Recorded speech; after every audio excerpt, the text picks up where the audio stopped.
Good morning, everyone. You guys are so cute. I love that. And I thought we would take a impromptu, unplanned selfie. Should we do that? All right, let's do that real quick. Okay. All right, this is called a selfie stick, and we're going to do this together. Ready? 1, 2, 3. Okay, I'm going to have to turn this way. 1, 2, 3. I wasn't even in it. Isn't that the point of a selfie stick, to be in the picture? I wasn't even in it. All right, well, that's going over there. I promise no more of that, no more of that. My name is Jessica, and I'm the director of Women's Ministry, and I'm so glad you're here today. Welcome to Cross Current. If this is your first time here, we're glad you're here. We are in a fun one-part series called Selfie Stick, How to Get a Better Angle. And you can follow along in your program notes. You should have been given those on your way in. If you didn't get those, there's some fine people passing them around right now. Inside, you'll see notes that you can follow along with. If you brought your phone with you today, the YouVersion Bible app can also be used. Go to More and Events in the bottom right-hand corner, and you'll see Cross Current pop up right there, and then you can save them and use them throughout the week. So that's really fun and handy to kind of have those on. So like I said, that little gadget is called a selfie stick. And I had to teach myself how to use it, but I have taken a number of selfies. When I was looking through videos, through pictures to take, to choose for that slideshow, I thought, I don't take very many selfies. I take a lot of selfies. Anybody else take selfies? Yeah, well, we're not alone in taking selfies, and there are plenty of reasons why we do that. We're just trying to figure out who we are in this world and in relation to other people. And sometimes taking a picture and seeing the world around us can help us do that. So maybe I'll send that image around and you guys can see how cute you look, and you're really awesome. All right. Well, we're also not alone in taking pictures of ourselves. Over 63% of Americans take selfies on a regular basis. I don't know what regular basis means, but there's a lot of selfies up there on Instagram and Facebook and all of that, but on a regular basis. If we look at those selfies and we gauge who we are based on that, then I think we're missing it. And that's what we're going to do here today. Selfies can give us a picture of ourselves, but we're hoping to walk away with God's picture for us today. Something bad about selfie sticks and selfies. Just a warning. While I was researching them, I looked up 250 people die on like a yearly basis trying to take the perfect selfie shot. Isn't that terrible? So why is it worth it? Is it really, really worth it? I don't know. I think I wouldn't be in half of the pictures in the last few years if I didn't turn my camera around and do that, just because moms are so busy doing this and that, right? Do we get that? Especially this weekend with the guys gone at the men's retreat. Have we been busy? Yes, we have been busy. So from the time we're infants, we're trying to figure out who we are in this world. And have you ever been around a little baby when they're looking in the mirror for the first time? Maybe not the first time, but they're up close to it, and their paws, their little hands are up against it, and they're sliming all over it, and their fingers are getting it all messy, and you know you're going to have to clean it later, and, and then clean it later again and again. But they're learning. They're learning as they're doing that. And I don't know about you, but I'm really glad that learning gets a little bit more academic as we get older and it looks a little bit differently. But what they're doing is they're learning through all of their senses. They look in that mirror and they see themselves, but they don't know that it's them yet. They see their parents in the reflection, but then they realize that they're actually back here. And then they go, oh, that's them. And then they see that baby and they're like, well, maybe that's me. Maybe that's me. And from that moment on, we are trying to figure out just who we are. It doesn't change much as we get older. We may stop looking in the mirror that way. It changes, the smudges change to toothpaste splatters, I think. But we're constantly looking in the mirror and trying to put our best foot forward and figure out who we are in the rest of the world. A Scottish poet once wrote, "Oh, that God would give us to see ourselves as others see us." And it's true that we can be our own worst critics. We can look in the mirror and we can see everything that's wrong with that picture. We can see Cheeto fingers. We can see ketchup stains. We can see the fact that you are starting to look like your great Aunt Dolores. Yeah, it's happening. But the same picture in the hands of another person, they can see something different in you. They see your bright smile. They see your personality. They see the good things about you. But that's not the best angle that we can get. Remember, God's angle is the best. That's what we're going to try to get today. Each of us is driven to try to feel accepted. And that's part of our selfies. That's why we try to take selfies. We use filters. We use makeup according to what culture tells us that we need to do. And then we end up not even recognizing ourselves when we look at that picture. Without knowing our true identity, we're not going to grab hold of who God says we are. God's identity from God, our perspective from God's identity matters. We can accept fake versions of ourselves and therefore live a diminished, distorted, and powerless life. And that's not the life that he has for us. That's not what he wants. The goal today is to replace those false things with the truth. And we get the truth by digging into God's word today. So that is what we're going to pull from. Believe it or not, God has a little bit something to do about selfies. Not selfie sticks, but he cares about what we think, what we think about ourselves. And he wants us to hold the truth of that. Every part of your life will get better if you believe in who he says you are. The words recorded in the Bible that will help us gain that better angle on our identity through God's eyes are recorded by Peter, who is a disciple of Jesus, and it'll be incredibly useful. You can look up on screen. We'll have it up there for you in this big giant Bible that we provided for you, or it'll be in your program notes, or if you've brought your own today, go to 1 Peter chapter 2, verses 9 and 10. It's way in the back if anybody wants a tip. If Jesus is your Lord and Savior, then he says this about you. But you are a chosen people, a royal priesthood, a holy nation, God's special possession, that you may declare the praises of him who called you out of darkness and into his wonderful light.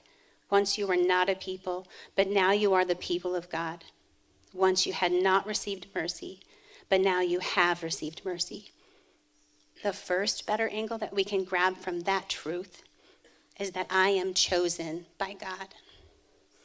You are a chosen people. 1 Peter 2:9. Why don't you go ahead and circle that word chosen? Look at that circle. You are chosen by God.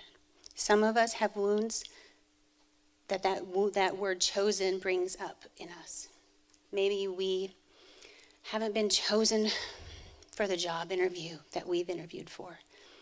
Maybe we're waiting to adopt and we haven't been chosen by a birth mother yet.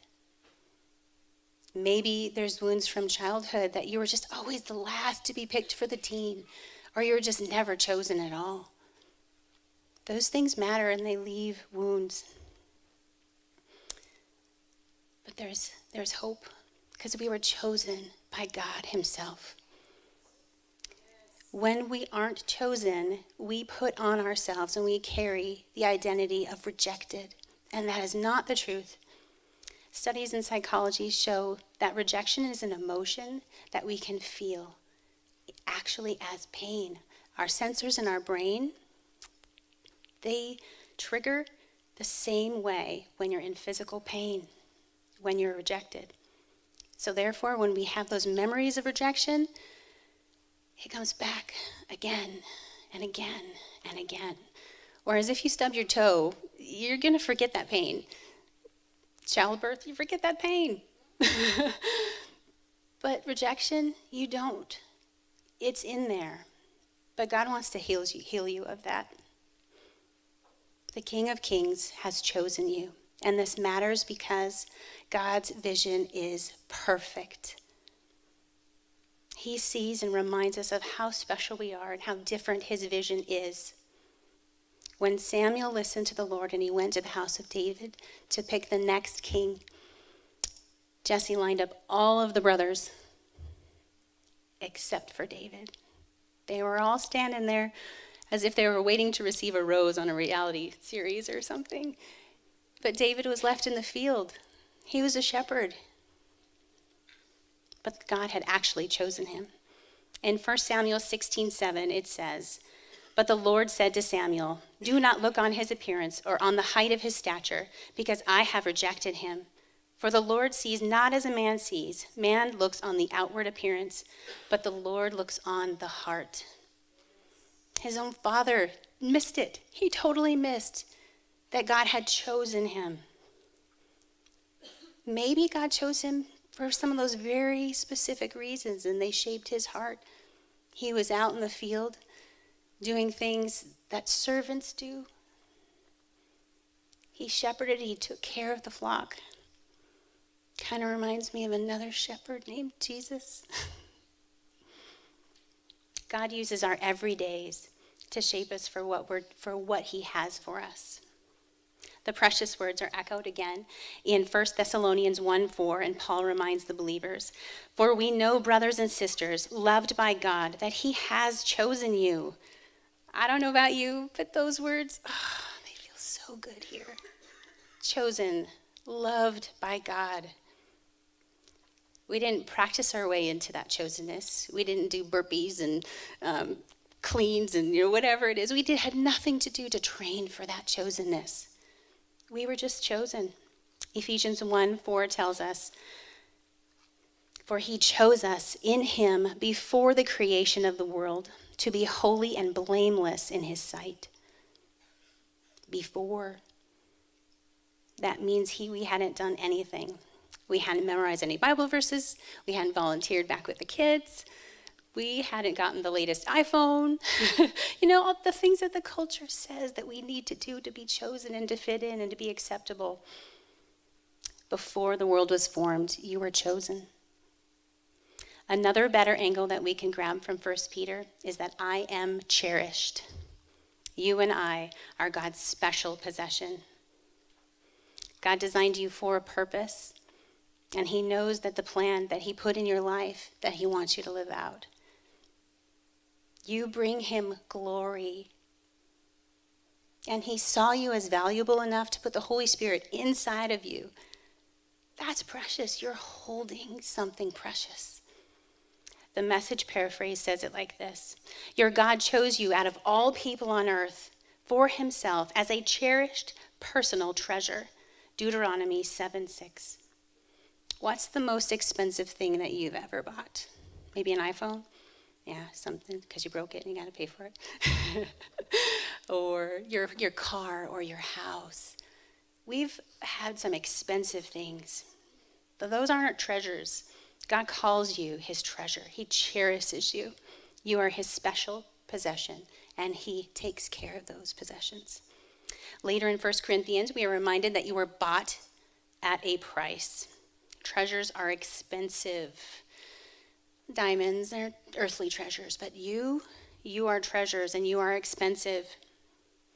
How we became that possession is when Jesus died on the cross and he paid for us. He paid our sin. He took it upon himself and he washed us clean. He paid for our freedom from the consequences of our sin, which should have been death. 1 Corinthians 6:20 reads, "You are God's expensive purchase, paid for with tears of blood." And because the person who made you in the first place paid for you and got you back from that sin, you are cherished. You are a treasure. You are expensive. It's when we accept what he's done for us up on that cross that we can call him Father. Another better angle in 1 Peter 2 is, I am a child of God. Once you were not a people, but now you are the people of God. So you are a chosen, cherished child of God. Say that 10 times real fast. And because this matters because God is your perfect Father. Matthew 5:48 says just that. Your heavenly Father is perfect. Now, he's our heavenly Father, and he's not like our earthly father. Some of us have amazing earthly fathers that resemble Christ in the way they act and they treat and they love. But for others, we don't. You might have a father who was distant, who wasn't around, who just didn't care about the day-to-day of your life. And maybe even for others, he was abusive. God does not resemble anything like those earthly fathers. You do not have to let your last name define you, but instead believing in a new name defines you. Yet to all who did receive him, to those who believed in his name, he gave the right to become children of God. John 1:12. You have been adopted by this perfect Father. That rocks. That's awesome. The Bible in Ephesians 1:5 reads, "In love, he predestined us for adoption to sonship through Jesus Christ." Through Jesus, we can accept this good thing. He is our good and perfect Father. And when those memories crawl back, maybe of an earthly father who wasn't all that, we don't have to listen to those whispers. We can listen to what the Spirit says instead. The Spirit himself testifies with our spirit that we are God's children, Romans 8:16. I think some of us might need to write that somewhere this week. Put it on your steering wheel, put it on a bookmark in what you're reading, write it on your mirror, put it somewhere that we can remind ourselves that we are children of God. And so we can live a good life, live the life that he has for us right now, believing that he's a good Father and he has good things for you. It doesn't matter what's behind us, because God's not standing there like, I can't believe it, shaking his finger. We can picture earthly fathers doing that, but God is not like that. The better angle that 1 Peter 2 gives us is, I am clean. Once you had not received mercy, but now you have received mercy. Mercy. God's mercy is what made us clean. He didn't give us what we deserved. Remember, we should have received death. But he didn't. He paid for us. We are completely forgiven. And that's the better angle and why it matters. Because God has completely forgiven me. He's completely forgiven you. Did any of you ever play that game Mercy when you were little, where you clasp hands with someone and you bend your fingers back? It hurts, and the first person to cry out, mercy! They're the loser? No, is that just a Montana thing? Okay, all right. So maybe some of you. So anyway, the person wins when they don't cry out mercy. I think of that game when I pictured Christ up on the cross, because he was in so much agony. He took on that agony so that we wouldn't have to be anymore. But he did not cry out mercy until he said, it is finished. We received mercy because of that. You were the hope that lay before him, and in so he demonstrated his character. In that, he showed that he is love, and that love gifted us a fresh slate, a fresh start.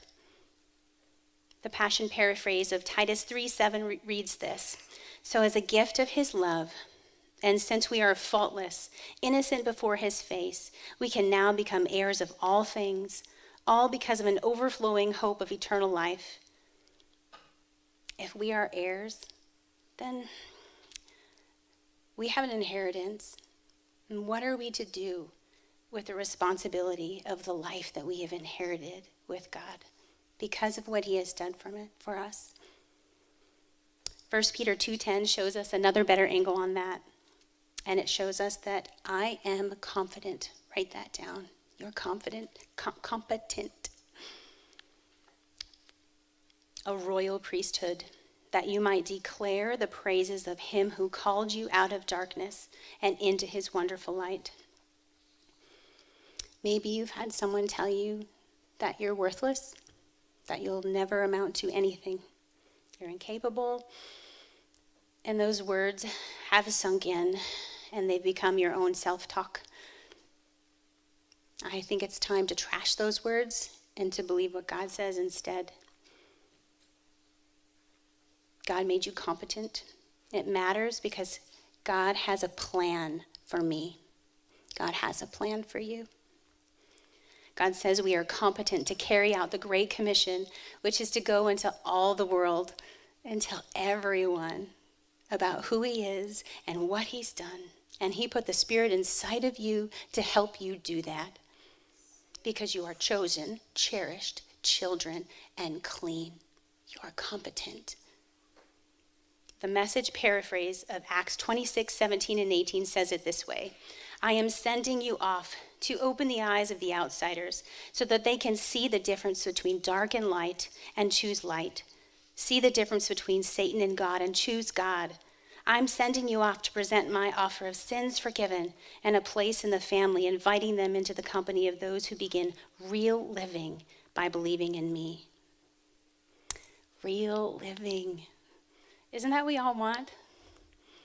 We want a real good life. Real living. When I believe that I'm competent to do this and the Spirit says, yes, you are, then I'm all fired up to go out, leave here, tell others about Jesus, shine bright, and then I get outside and chaos. There's busyness. There's sickness. There's the brokenness of the world when you watch the news. There's so many things that can just diminish that light. But it doesn't have to be that way. He believes you're competent to do it. This competency as priest does not come through ease. Instead, it comes through fighting, through sacrifice. Romans 12:1 reads, therefore I urge you, brothers and sisters, in view of God's mercy, to offer your bodies as a living sacrifice, holy and pleasing to God. I've heard it said that the problem with a living sacrifice is that it keeps crawling off the altar. I'm sure you've heard that before. But that's self-preservation and avoidance of hardship. And that doesn't reveal Christ. It takes self-sacrifice to go through hard times and to be there and not hide from it. Pretending like we're perfect, taking a perfect selfie, doesn't reveal Christ. Instead, allowing others to see who we are and what we're going through and what God has done, being vulnerable, allowing a possibly bad angle on you so that God's angle can be shown through you. That's what being a living sacrifice is. 2 Corinthians 5:18 says this, all this is from God, who reconciled us to him through Christ and gave us the ministry of reconciliation. Ministry. He's given each of us a ministry.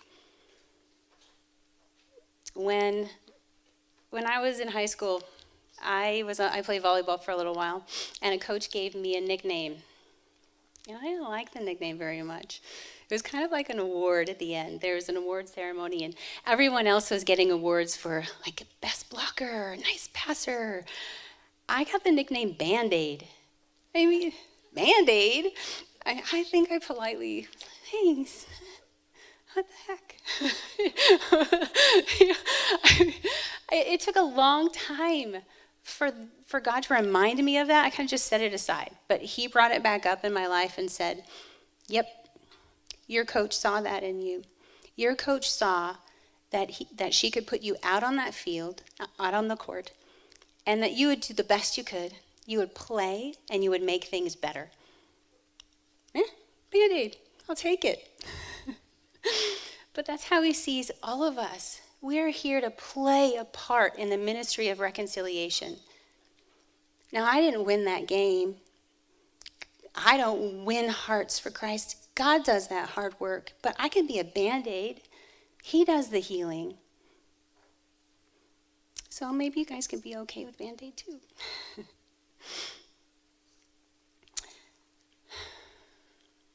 Therefore, if we constantly are comparing what someone else's award looks like and what their talent looks like. If I had not embraced Band-Aid and instead, I want to be the best hitter. I wasn't the best hitter. But if I would be comparing. The Lord showed me that I had to stop doing that too and just accept what he spoke into me. So here's a tip for the perfect shot. Don't compare.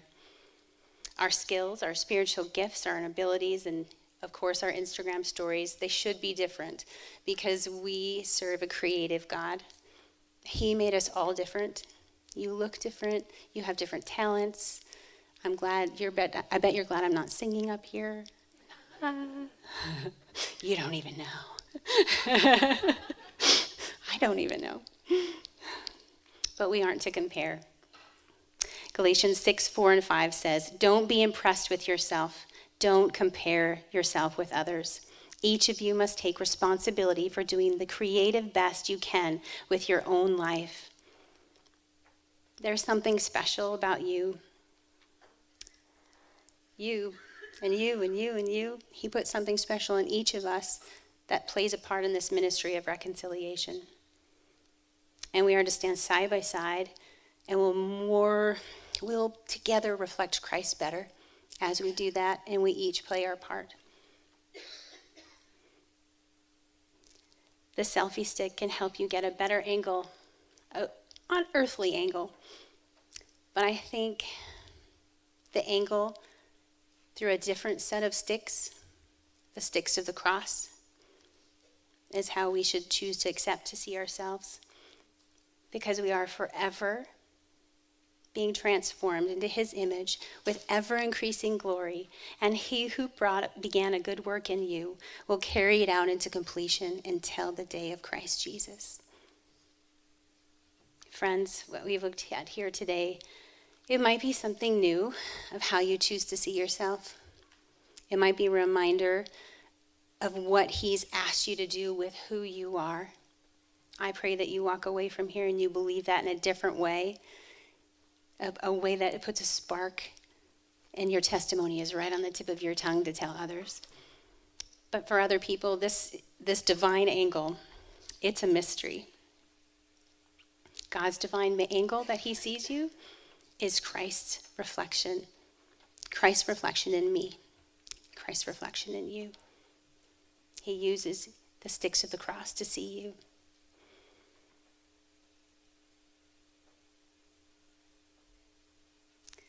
If that divine angle that I just spoke about was a mystery, then there's good news. Literally good news.